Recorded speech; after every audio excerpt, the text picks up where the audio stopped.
What's up guys, my name is Ace, and next week on Tuesday, March 17th, we're getting the Nightfall mid-season update for Battlefield 6. And while we have already talked about the content we can expect to see with this update, like Hagenthal Base, the new map, as well as a couple new guns, the CZ3A1 SMG, as well as the VZ61 full auto pistol, today we also got the patch notes for the update with a very long list of changes and fixes that we can expect to see throughout the update. As always, these notes are incredibly detailed and cover every minor change that was made, including the most random like edge case bugs or like tiny animation fix. And as a result, I'm not going to waste your time going through literally every single point in these notes. Instead, as always, I went through and picked out all of the highlights that I feel are most important to know about because they're actually going to be noticeable on like a game-to-game or moment-to-moment basis. And let's start it off with a big one. This is a bunch of networking and hit registration improvements. So this improves like bullet data transmission efficiency, they improve the nudge time reliability to help reduce instances of dying behind cover or inconsistent hit registration, they increase the number of damage events processed per network update to improve hit registration consistency. That one actually sounds quite important, but at the end of the day, when it comes to these networking improvements, we'll have to just get our hands on them to see how things feel. On paper, it's sounding really good, and these sound like some really nice improvements here that should optimize things for us, but time will have to tell when it comes to that. Next, they improved fire damage a little bit. They resolved an issue where the player would receive fire damage from greater distances than visually indicated. I've definitely run into this one a good handful of times. It's frustrating, like you see an incendiary grenade on the ground, and you want to approach it and get kind of close to it without actually touching the flames, and yet you still catch on fire and receive damage when you aren't actually touching that at all. And then on top of that, they also improved the behavior with the incendiary grenade when it's obscured by geometry. And that's another issue where, again, it seems like you should be able to approach a piece of cover that has an incendiary grenade on the other side of it without that hurting you, but it ends up hurting you anyway. Then after that, something that should be fairly impactful for aerial vehicle play, they're decreasing the speed of the IFE, MBT, and attack helicopter aim-guided missiles. To my knowledge, as a non-pilot in this game at least, my understanding is those are like the most frustrating things to deal with because they're just a little too easy to use and there's a lack of counterplay there since flares don't deter them. So depending on how much they adjust this should definitely help tone those back. But then after that, they're also increasing the health of the UH-79, the transport helicopter, by 20% across all multiplayer modes, not Battle Royale though. And that's nice to see as well. Those transport helicopters don't seem to last very long on the map, and so it'll be nice to see them stay alive at least a little bit longer. Then after that, they're making a couple adjustments to the anti-tank mines. The first thing is they will now despawn 180 seconds or 3 minutes after their owner is eliminated. So as long as you're staying alive after placing your mines, those mines will still stay on the map just fine, but then once you get killed, the 3-minute timer starts on that, and once that timer has elapsed, they will despawn. And then on top of that, they're also limiting the number of anti-tank mines to a maximum of 6 active per player at a time. So those two changes will definitely reduce the number of anti-tank mines that you'll potentially see around the map at any given time. Without completely destroying their effectiveness, I don't think it's unreasonable to have that 3-minute despawn timer after you're eliminated. That's still plenty of time for you to potentially get some kills with that. But after that, we have a fairly controversial change, and this is to the portable mortar. The first thing they're doing is less controversial. They're increasing the HE shell effectiveness against stationary weapons like other mortars or emplacements, as well as vehicles on direct hit and infantry under heavy fire. So they're not really specific about what they did there, like did they increase the damage per shell? I'm not 100% sure on that, but it should be more effective at least. However, the part that's more controversial here is they're now going to allow portable mortars to be deployed within your HQ areas, meaning you'll now be able to deploy these in areas where it'll be impossible for an enemy infantry player to get a line of sight on you. Now, of course, there will still be methods to take these out, like with drones, for instance, or with aerial vehicles. And I do want to acknowledge that these portable mortars, at least in their current state, they're not incredibly lethal by any means. They're more annoying to deal with than anything, although that buff to the HE shells, maybe they will be more lethal. Either way, I definitely understand the pushback against this because it does feel a little bit unfair that they can post up somewhere that you can't get to, and yet they can just be raining these shells down. And if you were to have multiple people doing that at the same time and targeting the same areas, that could be potentially very lethal. And while yes, there is some counterplay there, it's going to be far more limited than before this update where you can just get to that player and kill them. So I'm definitely curious to see how that settles in. If a lot of people start taking advantage of this, especially if you get multiple people on a team, I could see that causing some problems. Time will have to tell on that. Next up, in the weapons section, they confirmed that they're going to be adding some new attachments. They're adding a 50 milliwatt violet laser, and I'm curious to see what that ends up doing. I'll definitely have a breakdown on that, as well as a tack light.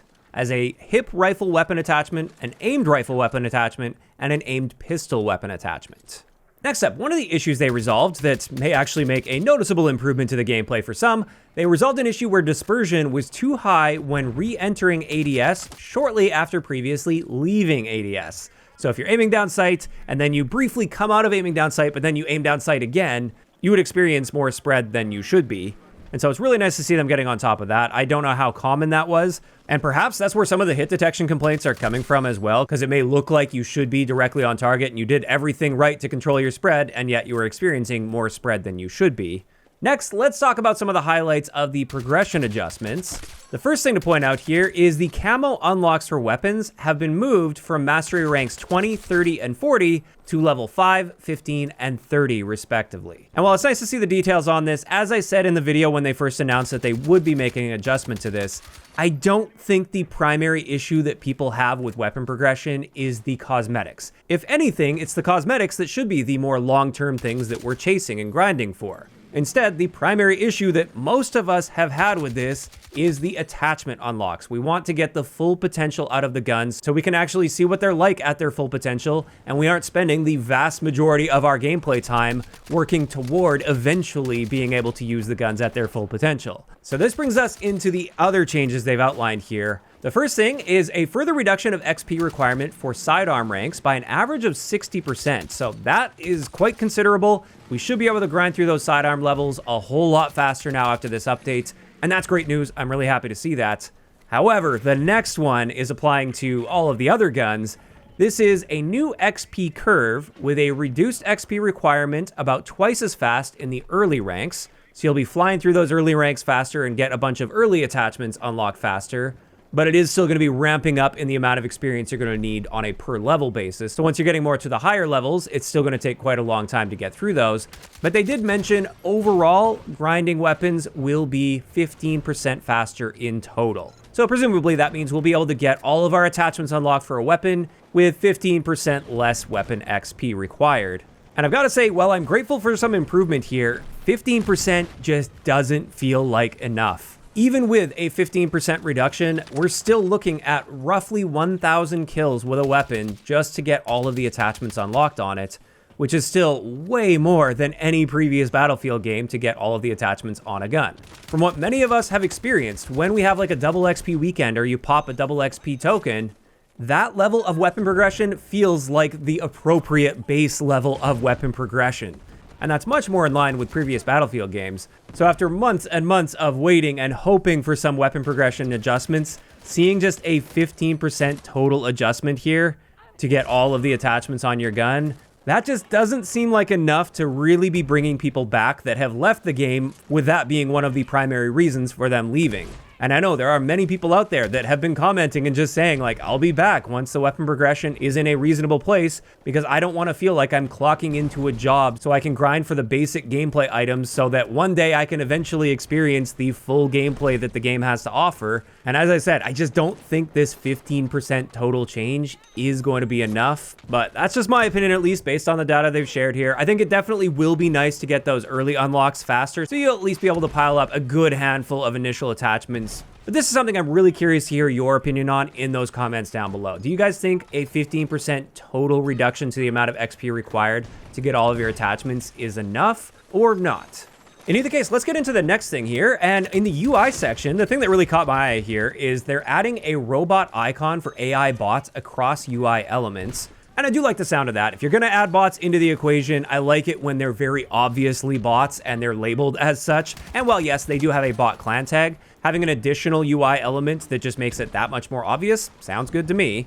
But then after that, they had quite a big section on audio improvements, which is great to see. Some of the highlights from that, they've implemented a new footstep mix strategy to improve clarity for close to mid-range enemies in busy combat scenarios. That sounds great. They've also improved the distance separation between close to mid-range in combat. So it's going to be slightly louder when close and obstructed, but reduced when far away and obstructive, especially when indoors. And then on top of that, they've improved the distinction between indoor and outdoor footsteps at farther ranges. That all sounds great to me. And like I said, that's just the highlights. There were a bunch of other audio adjustments, some with vehicles, for instance.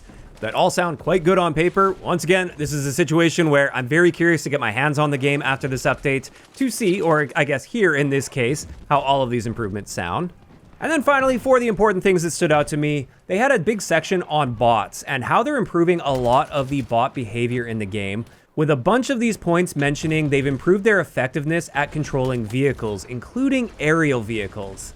And honestly, I'm not sure I really like the idea of that, because even if they've improved the bot behavior, vehicles, especially aerial vehicles, seem to be at a premium in the game, and therefore I think you should be giving actual players as much opportunity as possible to use those vehicles and not have bots spawn in them or take them and then just fly them off and crash them, or fly them off and be an easy kill for another pilot out there.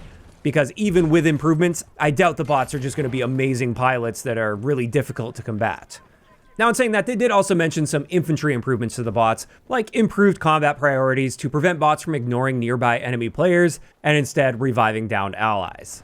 And when it comes to improving bots for infantry combat, they are a pretty big part of this game, and therefore I do want to see them optimized as much as possible. So I do welcome changes like that. And with that, that's pretty much it. Those are all of the things that really stood out to me while reading through these patch notes for next week's update. And while I think there's a good handful of positive changes that are going to be made with this update, there are also a few things on that list that are a little bit questionable.